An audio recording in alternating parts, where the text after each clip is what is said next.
गुरुजी कृपया मार्गदर्शन करें। क्या बौद्ध ग्रंथों में यह नियम है कि बुद्ध या पूर्वजों को कौन से फूल अर्पित करने चाहिए और कौन से नहीं करने चाहिए? क्योंकि मैंने इंटरनेट पर देखा है कि लोग लिखते हैं प्रेम का प्रतीक माने जाने वाले फूल बुद्ध को अर्पित नहीं करने चाहिए। किसी ने ज्योतिष से पूछा तो उसने कहा कि केवल गुलाब ही भगवान को अर्पित करने चाहिए, इसलिए वे लोग अन्य फूलों का प्रयोग करने से डरते हैं। इस साधक ने अपने विहार की ओर से दूसरा प्रश्न पूछा कि क्या बौद्ध ग्रंथों में यह अनिवार्य है कि बुद्ध को अर्पण करने के लिए विशेष प्रकार के फूल ही प्रयोग करने चाहिए? मैं निश्चित रूप से कह सकता हूँ, ऐसा कोई नियम नहीं है। विद्यालय में 8 वर्ष और फिर 11 वर्षों तक शोध व बौद्ध धर्म का शिक्षण करने के दौरान मैंने कभी किसी सूत्र में यह नहीं पढ़ा कि भगवान बुद्ध ने कहा हो कि विशेष फूल ही अर्पण करो या कुछ फूल निषिद्ध हैं। मित्रों, तथागत के समय एक गरीब युवक था जो भगवान बुद्ध का बहुत सम्मान करता था, लेकिन वह शूद्र जाति का था और सोचता था कि वह तथागत के पास जाने योग्य नहीं है। तथागत इस संसार के अतुल्य महापुरुष थे। गृहस्थ जीवन में बुद्ध क्षत्रिय थे, पर जब वे सन्यासी होकर बुद्ध बने तो उनका दर्जा ब्राह्मणों से भी ऊंचा हो गया। इसलिए वह युवक बुद्ध के पास जाने का साहस नहीं करता था। रोज वह दूर से ही बुद्ध और भिक्षुओं को भिक्षा लेते हुए देखता था। जब भी तथागत उसके सामने से गुजरते, वह एक घुटना टेक कर छिप जाता कि कहीं बुद्ध और संघ उसे देख न लें। वह लंबे समय तक यही करता रहा। एक दिन बुद्ध और भिक्षु उसके गांव में भिक्षा लेने आए। वह युवक काम से बाहर गया था और रास्ते में चलते हुए प्रसन्न होकर गा रहा था, क्योंकि उसे याद आया कि कुछ दिन पहले उसने भगवान बुद्ध को देखा था। वह सोच रहा था, यदि कभी उसे गांव वालों की तरह बुद्ध को भोजन दान करने का सुअवसर मिले, उनके चरणों में दंडवत कर सके और उनके चरणों को छू सके, तो कितना अच्छा होगा। वह सोचते सोचते, गाते गुनगुनाते चल रहा था। अचानक उसने सिर उठाया और देखा कि भगवान बुद्ध और उनके 1250 शिष्य सामने से आ रहे हैं और बस 15-20 कदम की दूरी पर हैं। उसने बुद्ध को मुस्कराते देखा तो पहले भागने का सोचा, पर फिर मन बदला। क्यों भागूं? यही अवसर है बुद्ध को दान देने का। यही उसका एकमात्र अवसर था, क्योंकि वहां न कोई क्षत्रिय था न ब्राह्मण, बस भगवान बुद्ध, संघ और वह अकेला। वह भागकर सड़क किनारे गया और एक गुच्छा जंगली फूल तोड़ लाया। उसने जंगली फूलों का गुच्छा लेकर मार्ग के बीचों बीच घुटने टेक तथागत को फूल अर्पित किए। बुद्ध ने फूल स्वीकार किए और मधुर स्वर में धन्यवाद देकर उससे पूछा, तुम कहाँ जा रहे हो? इतने प्रसन्न क्यों हो? बुद्ध की वाणी सुनकर उसे विश्वास नहीं हुआ। शांत होने पर उसने बताया कि वह लंबे समय से बुद्ध को दान देना चाहता था, लेकिन कभी साहस नहीं हुआ। वह डरता था कि यदि क्षत्रिय या ब्राह्मण देख लेंगे तो उसे डांटेंगे या मारेंगे, इसलिए पास नहीं जाता था। पर आज परिस्थिति ऐसी थी कि यहाँ कोई नहीं था। बुद्ध ने फूल स्वीकार किए और आनंद से कहा, आनंद, क्या तुमने इस युवक को देखा? केवल एक फूल अर्पित करने के पुण्य से यह मृत्यु के बाद पहले ब्रह्मलोक में जन्म लेकर ब्रह्मराज बनेगा। अनगिनत कल्पों तक ब्रह्मराज का जीवन जीने के बाद वह तावातिन स्वर्ग में जन्म लेकर देवराज बनेगा।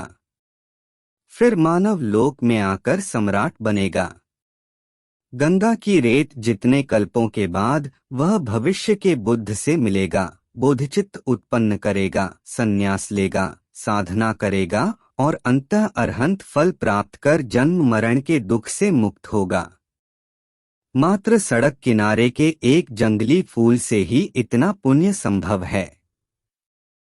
इससे हम निश्चित कह सकते हैं कि किसी भी सूत्र में यह नहीं लिखा है कि तथागत को कोई विशेष फूल ही अर्पित करने चाहिए। इस साधक ने इंटरनेट पर पढ़ा कि बुद्ध को प्रेम के प्रतीक फूल जैसे गुलाब अर्पित नहीं करने चाहिए। पर क्या किसी फूल को केवल प्रेम के लिए ही निश्चित किया गया है? नहीं, गुलाब सिर्फ प्रेम का फूल नहीं है। उदाहरण के लिए उलंबन पर्व पर गुलाब की माला क्यों चढ़ाई जाती है? वह संतान की माता पिता के प्रति श्रद्धा दर्शाती है। गुलाब केवल स्त्री पुरुष प्रेम का फूल नहीं है।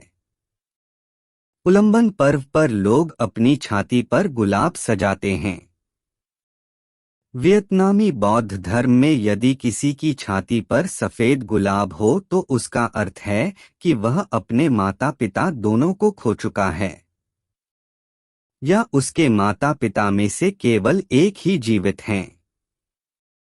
इसलिए यह कहना कि गुलाब केवल प्रेमी प्रेमिका का फूल है और इसे बुद्ध को नहीं चढ़ाना चाहिए, यह गलत धारणा है। और जो इन्होंने बताया कि किसी ज्योतिष ने कहा केवल गुलाब ही बुद्ध को चढ़ाया जा सकता है, यह भी गलत है। यह क्या है? यह मिथ्या दृष्टि है, गलत धारणा है। मिथ्या दृष्टि का अर्थ है असत्य और असंगत विचार। गलत धारणा का अर्थ है एक तरफा और असत्य विचार। वास्तव में बुद्ध को कोई भी फूल अर्पित किया जा सकता है। यहाँ तक कि सड़क किनारे का जंगली फूल भी चढ़ाओ तो बुद्ध स्वीकार करते हैं और आशीर्वाद देते हैं कि तुम देवराज बनोगे और भविष्य में सभी बुद्धों से मिलोगे और आगे साधना करते हुए तुम अरहंत फल प्राप्त कर जन्म मरण से मुक्त हो जाओगे। इसलिए सबसे महत्वपूर्ण फूल नहीं बल्कि मन की भावना है। यदि मन श्रद्धालु हो तो कोई भी फूल जैसे कमल, गुलाब, गुलदाउदी, ऑर्किड, रजनीगंधा, यहाँ तक कि जंगली फूल भी सबसे सुंदर अर्पण हैं। क्षमा करें साथियों, ये सभी फूल बुद्ध के लिए सबसे सुंदर अर्पण हैं, यदि वे हमारे जीवन की श्रद्धा, साधना और अच्छे कर्मों को दर्शाएं। बुद्ध को प्रसन्न करने के लिए महंगे गुलाब या फूल खरीदना आवश्यक नहीं है। बुद्ध वास्तव में क्या चाहते हैं? वे चाहते हैं शील के फूल, प्रज्ञा के फूल, करुणा के फूल। प्रतिदिन जब हम देश और समाज के लिए सत्कर्म करते हैं, वही फूल बुद्ध को अर्पित करने योग्य हैं। फूल, दीप, धूप आदि केवल साधन हैं। बुद्ध वास्तव में हमारे सच्चे मन की कामना करते हैं। इसलिए सही दृष्टिकोण रखें और इंटरनेट या ज्योतिषियों की बातों पर अंधविश्वास न करें। इंटरनेट पर बहुत भ्रमित करने वाली बातें होती हैं। यदि हम उन पर ध्यान देंगे तो और उलझन होगी।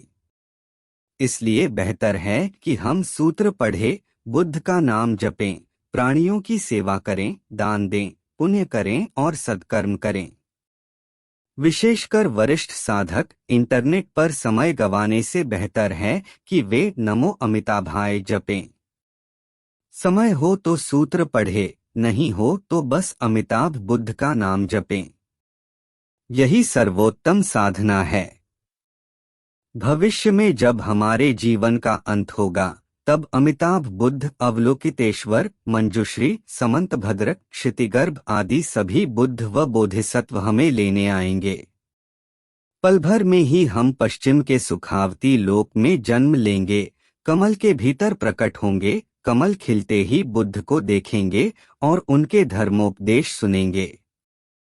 हृदय में अपार आनंद उत्पन्न होगा और हम जन्म मरण से सदा के लिए मुक्त हो जाएंगे। तब हम 10 दिशाओं के बुद्धों को दान देंगे। वे अपने स्वर्ण करों से हमारे सिर को स्पर्श कर आशीर्वाद देंगे और शीघ्र ही हम भी बुद्ध बन जाएंगे। किंतु हम इतनी महान और आनंदमय साधना छोड़कर भागदौड़ करते रहते हैं, ज्योतिषियों के पास जाते हैं, पैसा गवाते हैं और चिंतित रहते हैं। इंटरनेट पर समय गवाकर मन को विचलित करते हैं। इस वृद्धावस्था में तो हमें और एकाग्र होकर साधना करनी चाहिए।